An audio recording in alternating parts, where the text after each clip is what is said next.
అందరికీ నమస్తే అండి. బాగున్నారు కదా? మేమైతే బాగున్నాము. అలాగే ఈరోజు అయితే నేను చేపల పులుసు చేశాను. అది మీకు చూపించాలని అయితే నేను తిని చూసి అయితే మీకు చెప్తానండి. కాసేపు ఆగండి, తప్పకుండా చెప్తాను. చేపలైతే చాలా టేస్టీగా ఉంది. ఉప్పు కారం అయితే బాగా పట్టింది. నేను ఇప్పుడే చేసి వేడివేడిగా తింటా ఉన్నాను. చేపల పులుసు ఎలా చేసుకోవాలో చూసేద్దామా. చేపలైతే ఈ చేపలంటే నేను చేసింది. ఈ చేపల పేరేంటో కామెంట్లో పెట్టండి, నాకైతే తెలియదు. పెడతారు కదా, ఎలా చేసుకోవాలో చూపిస్తాను. సరిపడా నూనె, మెంతులు అయితే వేసుకున్నాను, ఆవాలు,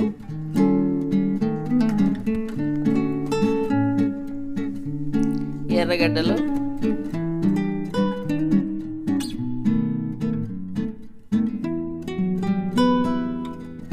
దాల్చిన చెక్క ఒక చిన్న ముక్క అయితే వేసుకున్నాను, ఒక లవంగం,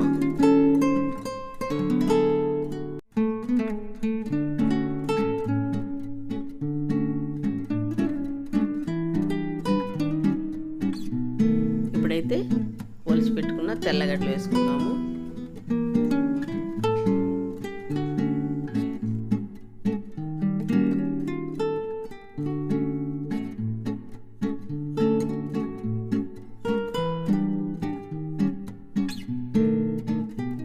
బాగా ఎర్రబడ్డది కదా.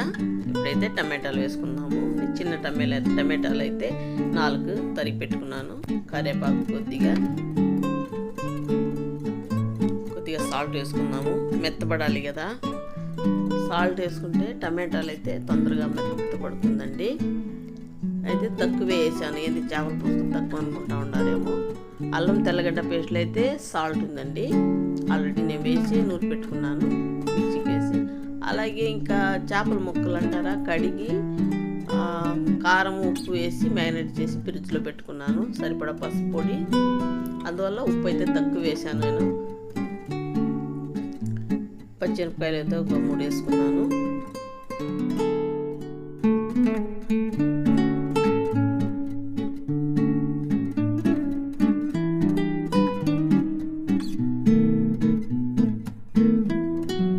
ఇప్పుడైతే మిరప్పొడి వేసుకునేస్తాము.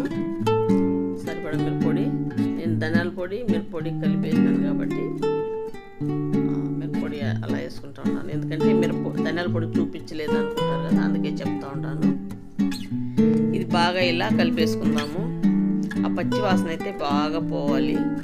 అప్పుడు ఆ మిరప్పొడి ఘాట్ అనేది ఉండదండి. మనము ఊరికి అలా మిరప్పొడి వేసినామా, కలిపినామా, పులుసు పోసేసినామా అనుకొని చేసినామంటే చాలాసేపు ఆ పులుసుని ఉడకబెట్టాల్సి వస్తుంది. అప్పుడు ఇంకా అది అప్పటిక్కడ ఒక్కొక్కసారి ఆ మిరప్పొడి వాసన అయితే ఘాటు పోదు. ఘాటు అంటే ఒకలాంటి పచ్చి వాసన. ఇప్పుడు అల్లం తెల్లగడ్డ పేస్ట్ వేసుకుంటాము. అది కూడా పచ్చివాసన పోయేంతవరకు మళ్ళీ బాగా కలిపేస్తాము. ఇది బాగా ఉడికాక చింతపండు పులుసు అయితే పోసేసుకుందాము.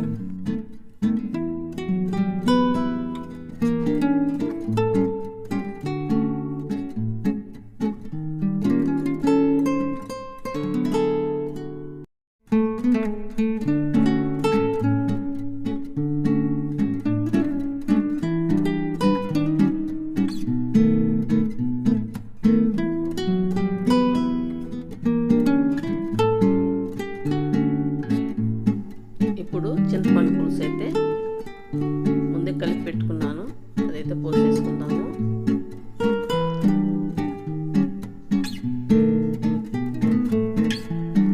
చూసారా, ఇప్పుడు ఆ మిరప్పొడి వాసన అనేది రాలేదండి. వాసన అయితే అద్దరిపోతుంది, బాగుంది. ఇంకా చింతపండు పులుసు అంతా బాగా ఉడికిందంటే ఇంకా బాగుంటుంది. ఈ విధంగానే మీరు ట్రై చేయండి. నేనైతే చేపల పులుసు ఇలాగే చేస్తానండి. అంటే కొంచెం చింతపండు పులుసు అయితే పక్కన పెట్టేసినాను, ఎందుకంటే మరి పులుపు ఎక్కువైనా కానీ కష్టం, అందుకని తక్కువైనా తినలేము. చేపల పులుసు ఉప్పు కారం అనేది ఉండాలి, ఆ పులుపు ఉండాలి. ఉప్పు కారం పులుపు ఉంటేనే ఆ కూరకి. అంటే కొంతమంది ఉప్పు తక్కువ తింటారు, అది వదిలేయండి, తక్కువ వేసుకోవచ్చు. పులుపు కారం అయితే ఇంకా తప్పకుండా చేపల పులుసు ఉండాలి. ఉండాలండి. అలా ఉంటేనే బాగుంటుంది. అయితే ఉంది కదా, అది కూడా పోసేసుకుందాము. నాకు ఎందుకు తక్కువ అనిపిస్తూ ఉంది, అది పోసుకొని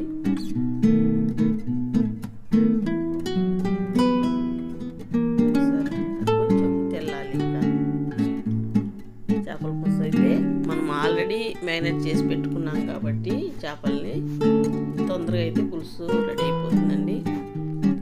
చూసారా, నూనె తేలింది కదా బాగా. ఇలా తేలిందంటేనే పులుసు రెడీ అని. కాకపోతే కొంచెం చిక్కబడాలి అంతే. కొంచెం చిక్కబడ్డాక కొత్తిమీరలు అలా కలిపేసుకొని ఇప్పుడైతే చేపల ముక్కలు అయితే వేసుకుందాము. ఇప్పుడు ఇంకా చేపల ముక్కలు వేసేసుకుందాము. నేను చెప్పాను కదా, ఈ చేపల పేరేంటో మీరు కామెంట్లో తెలిసిన వాళ్ళు తప్పకుండా పెట్టండి. నాకైతే పేరు చెప్పలేను, తెలీదు. అది చెరువు చేప అండి. ఇక్కడ పట్టుకొచ్చి ఇచ్చిన రకం తీసుకున్నాం మేము. పులుసు ఇలా కలిపేసుకొని గెంటి వేయకుండా కాసేపు మూత పెట్టి పెట్టినామంటే చేపలు అయితే ఉడికిపోతుంది. తర్వాత ఇంకా ఒక 5 నిమిషాలు సిమ్లో పెట్టేసి ఆఫ్ చేసుకోవడమే.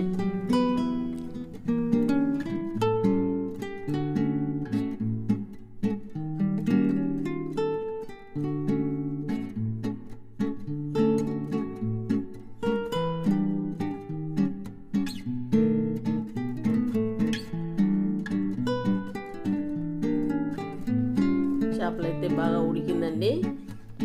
ఇప్పుడు మనము చూసారా, ఇప్పుడు మనము ఆవాల పిండి మెంతులు ఆవాల పొడి మెంతుల పొడి అయితే వేసేసుకుందాము. మెంతుల పొడి తక్కువ వేసాను, ఆవ పిండి ఎక్కువ వేసాను. ఎందుకంటే ఆల్రెడీ నూనెలో అయితే నేను మెంతులు వేసాను కదా, అందుకనేసి.